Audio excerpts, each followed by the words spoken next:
Good evening, everyone. How many of you know Wangari Maathai? No? Okay. So you should prepare your GK very well. She is the Nobel Prize winner for 2004 for peace. She is an environmentalist from Kenya. She is the first African lady to win a Nobel Prize. I happened to listen to her interview once, and I was pretty impressed. She narrated a story which she heard from Japan. This is about a day in a forest. There was a wild fire in the forest, and it's a major fire. So all the animals which belong to the forest started running away from the forest, from the center of the forest to the edge of the forest. All the big animals started running, and they came to the edge of the forest. And to their surprise, they noted one small hummingbird. The hummingbird is very small. It was going into the forest, fetching one drop of water from the stream which was flowing outside. It was fetching one drop of water and going and putting it on the fire and coming back and doing back and forth, just one drop of water. All these animals started mocking them. The big elephant, which has a long trunk, started mocking them. Why are you doing this? We are overwhelmed, we are powerless, the problem is so big, we cannot do anything. How can you put out the fire? For that small hummingbird replied, I am doing the best I can.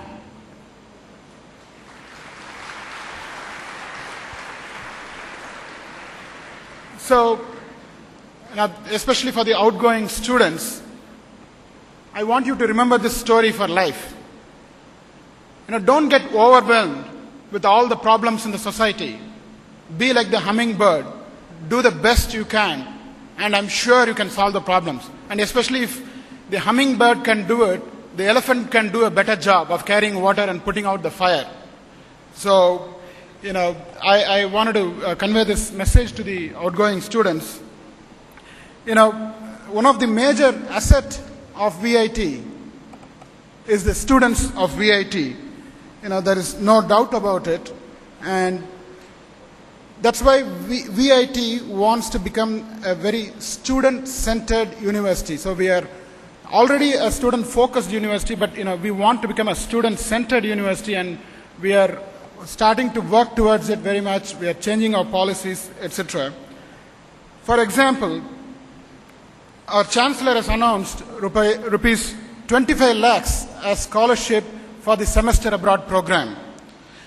This is going to be on need-based scholarship, so even students who cannot afford to do their last semester abroad in one of our partner universities like France or Germany or US, we will help you out in sponsoring, and we will also arrange for bank loans. The Indian bank manager has done a good job in getting some work done, and we are trying to mobilize funds from various universities so you can do your last semester, especially the BTech students, the 8th semester for their project work abroad. We already have many students doing it, but we wanted to organize it and help it so more and more students get exposed to a foreign university atmosphere. And for the next year, we want to encourage more students to present their papers in conferences and other workshops, seminars in India and abroad. We are already helping many students to go abroad to present their project work and papers.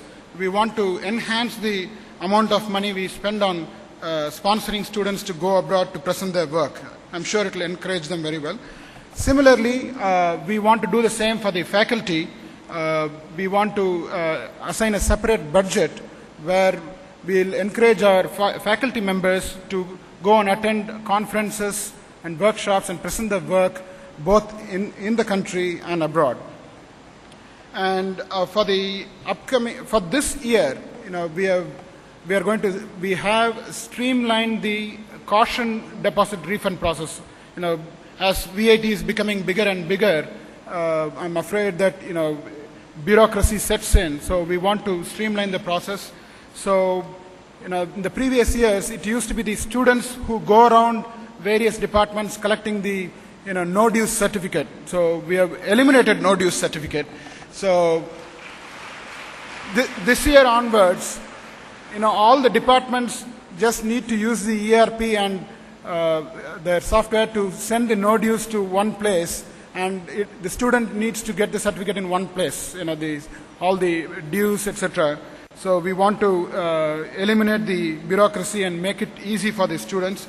On a similar note, from next year onwards, we are planning to have a single window system for students to get all the paperwork done. Anything you want, like bona fide certificate and all this administrative work, we want to start a single window system, so it will be easy for students to go and get things done.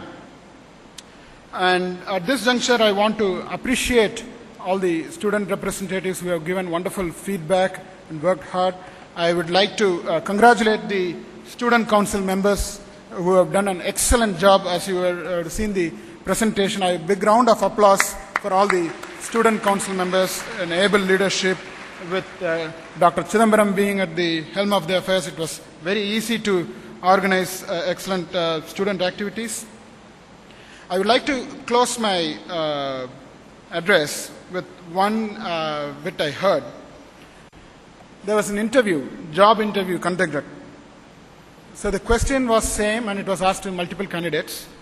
The question is, you are stranded in an island, uninhabited island, nobody else lives there, a shipwreck, you are stranded in an island. What book do you want to read? Is the question. The first candidate goes in and says, I want to read Shelley's poems, a big volume of poems so I can enjoy my time. The second candidate goes in and says, I'm interested in literature, I want Shakespeare's dramas, the entire volume, so I can spend hours together enjoying the Shakespeare's dramas. The third candidate goes, sir, I need a book called Practical Boat Building for Dummies. So he wants to build a boat and escape from the island. No wonder you can guess who get the job. So I want you to be pragmatic, practical, and get things in life. I'm sure you'll succeed very well in life, and make sure you do good to the society. Nothing else matters. Thank you.